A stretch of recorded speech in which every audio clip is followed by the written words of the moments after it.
Now, just in case you're wondering, why is Rabbi Fort talking so much, reading so many page numbers up there, and Rabbi Morgan sitting there, he looks perfectly fine. Well, I'll have you know, a horrible affliction has befallen Rabbi Morgan. The worst thing that could possibly happen to a rabbi, he's lost his voice. Which, I hope you said that, Misha Baruch, for him, because it's very hard for us to not be able to talk. So he's speaking up here, and he's reading page numbers in spirit. So thank God, though, it falls to me to be able to introduce Dr. Joshua Kulp, our scholar in residence. Our scholar in residence is generously sponsored by Marcia Terrell, and we are so grateful to her to bring Dr. Kulp to America and here to Beth Yeshurun specifically.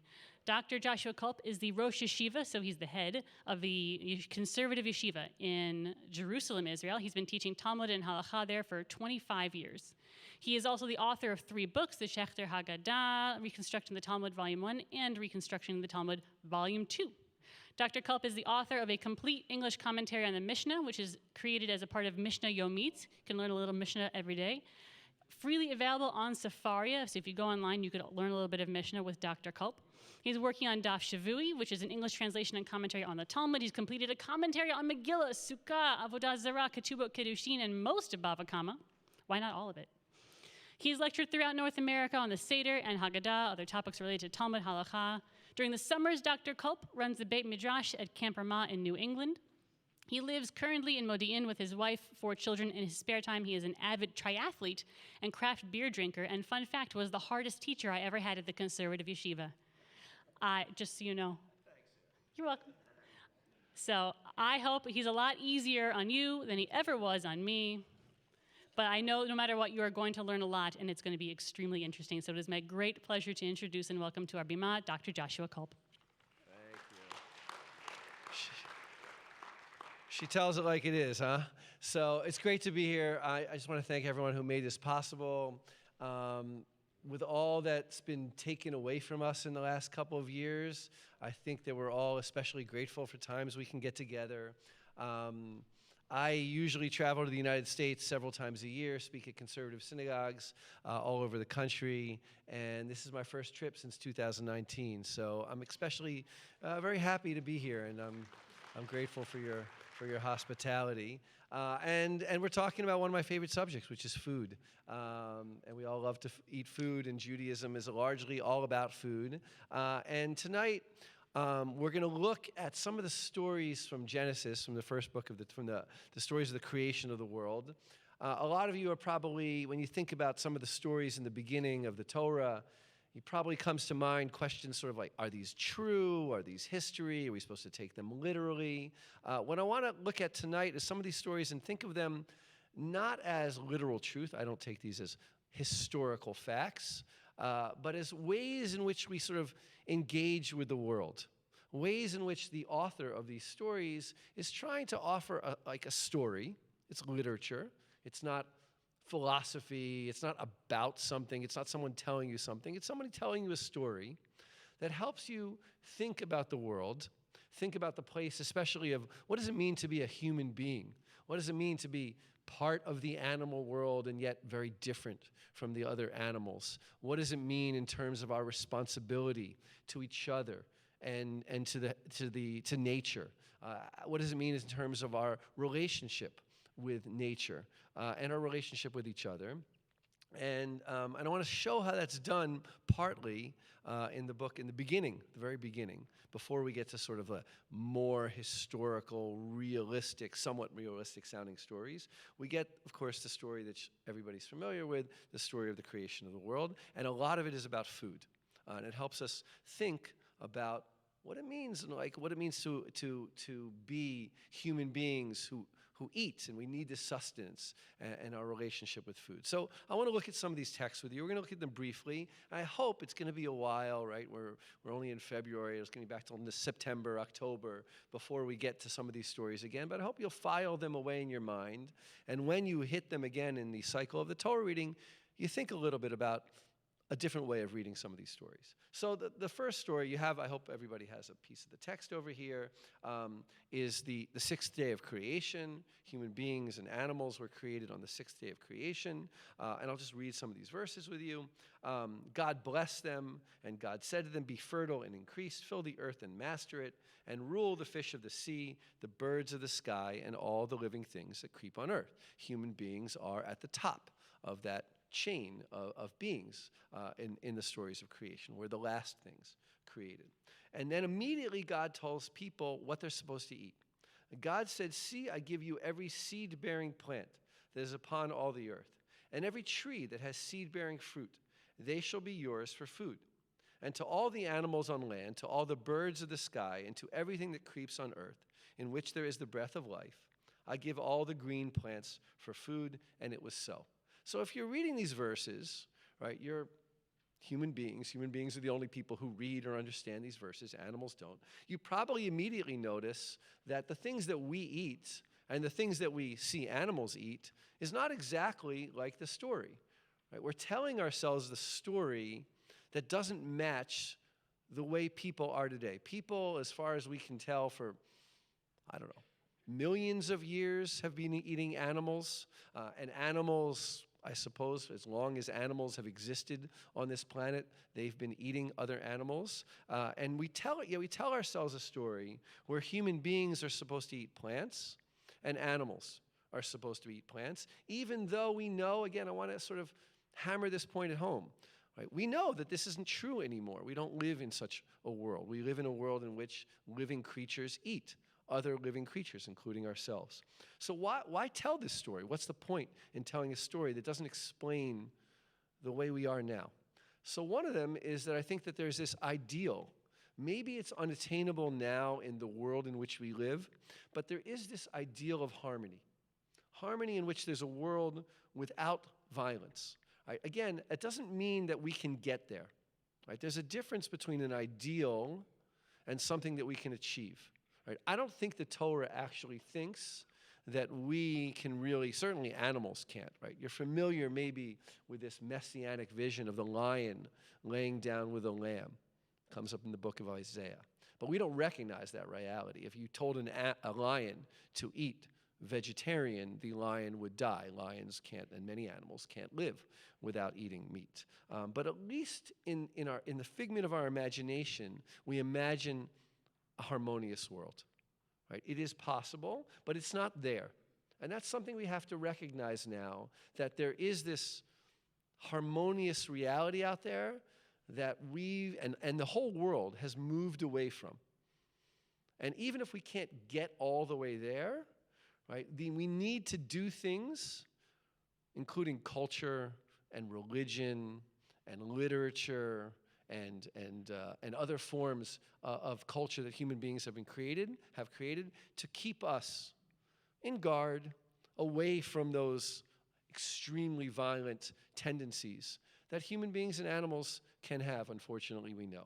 So that's the first story. The first story, and it's important that it's illustrated through food.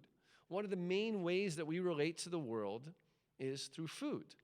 Right? What can we eat? What do we eat? What do we allow ourselves to eat? What do we not allow ourselves to eat?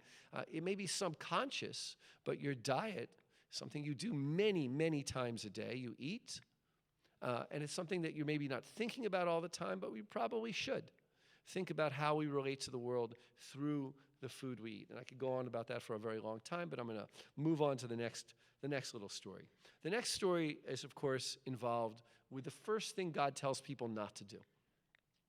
The very first thing God tells people not to do is not to eat from one of the trees, or from two of the trees, really. From the ground the Lord caused to grow, I'm reading the bottom of the page there, every tree that was pleasing to the sight and good for food, with the tree of life in the middle of the garden, the tree of knowledge of good and bad. The Lord God took the man and placed him in the Garden of Eden to till it and tend it. And the Lord commanded the man, saying, "Of every tree of the garden you are free to eat, but as for the tree of knowledge of good and bad, you must not eat of it, for as soon as you eat of it, you shall die." Right? And you know the story that people don't listen to that commandment. But it's interesting, the first thing that we're told not to do is to just hold back a little bit. Right? It's hard for human beings to hold back. If you think about food, right? Food is especially hard to hold back. You know there are things you probably shouldn't eat. Your doctor might tell you, don't eat that. Right? Your spouse might tell you, please don't eat that so much. It's not healthy for you. And you do eat it because it's very, very difficult to restrain from eating. But that's one thing we learn in the story here, that there is this ideal. What does it mean to be a human being?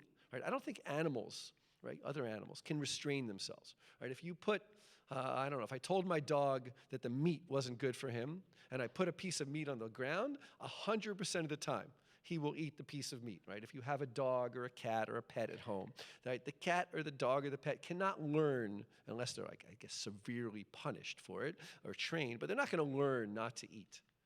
And human beings, though, they can make decisions. We are capable of that, of making a decision not to eat something. But of course, right, we don't.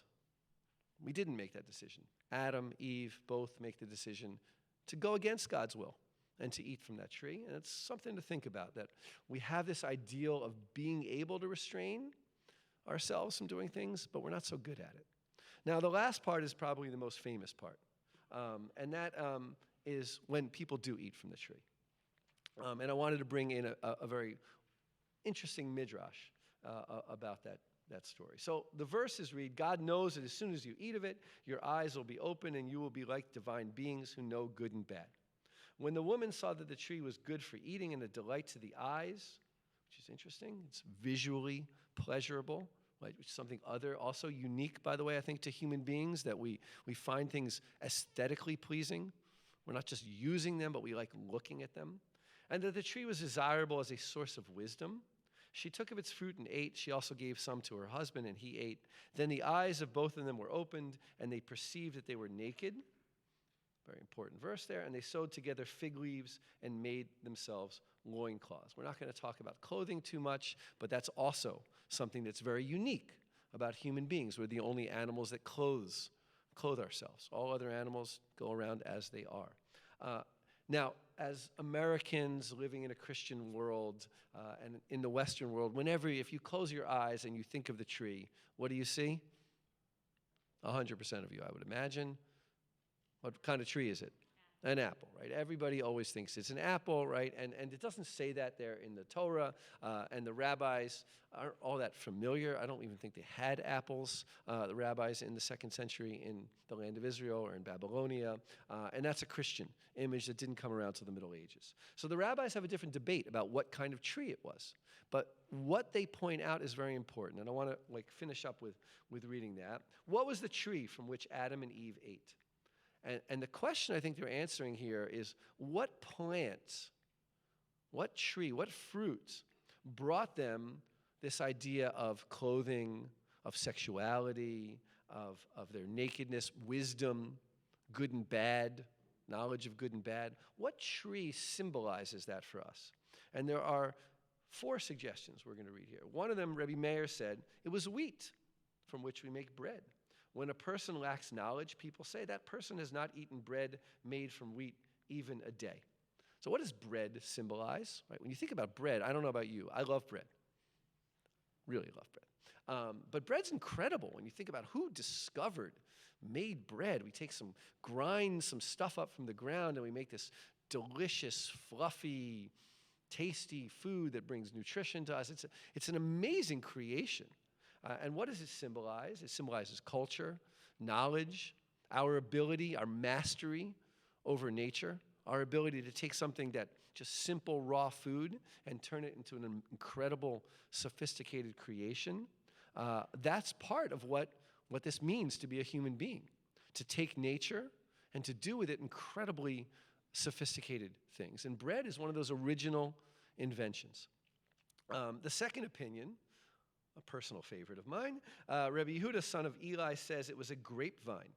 As it says, the grapes for them are poison, a bitter growth their clusters. These clusters brought bitterness to the world. So what are grapes symbolic of? Grapes are, of course, symbolic of drunkenness, of drinking, something we're going to talk a little bit more about tomorrow night. And human beings, I think, are the only animals that search for this kind of mental escape. right? And I'm not going to judge whether it's good or whether it's bad. It's just simply a fact that human beings have cultivated the plant world for all sorts of intoxicating beverages and substances, some of which are very bad for you and some of which are part of our culture and help us get away, interestingly, from the ability to distinguish between wrong and right. Right? When you're intoxicated, it becomes much more difficult. And that is part of what it means to be a human being. We have a burden of always feeling that we need to do the right thing. And sometimes that's burdensome for us, and we just want to escape it. We want to escape our responsibilities. And that's very much part also of what it means to be a human being. The last two opinions I think are also interesting. The third one was an etrog. Right? They didn't have lemons and oranges. The only citrus, it's very hard to imagine, is an etrog. But what does an etrog symbolize? Well, elsewhere in the Torah, the etrog is called Pri Eitz Hadar, a beautiful plant. And human beings, as I said before, have the ability to express, to acknowledge beauty in the world, aesthetics. Etrog isn't just good for eating. Actually, it's not so good for eating, right? But it is pretty and it smells good. And that's something also that's unique to human beings. And the final one is it was a fig tree, which matches up with what they make the clothes out of, which is, again, part of what it means to be a human being. We hide our sexuality under clothing. We live in multiple climates, right? You've got Houston. I just came from Boston, which is a lot colder. And we really, human beings, have spread out and lived pretty much throughout the entire world, largely due to our ability to make clothing and keep ourselves warm enough in places that are not all that hospitable to less clothing. So I'm going to stop here, but I hope you've seen a little bit of some of the richness of these stories. I've taught these stories to many people, talking about companionship and loneliness and our relationship with the animals in other kinds of ways. There are endlessly rich things in these stories, and to be honest with you, that's how I think of Judaism in general. Judaism is like a symbolic way of thinking that gets us to think about what does it mean to be a human being? What does it mean to be a parent, a child, a brother, a sister, a member of a community?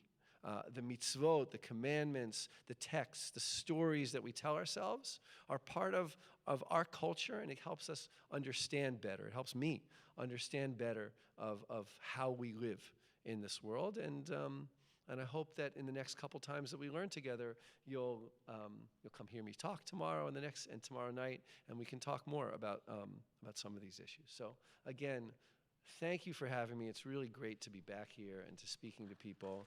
And I look forward to spending Shabbat with everybody. Thanks, everybody.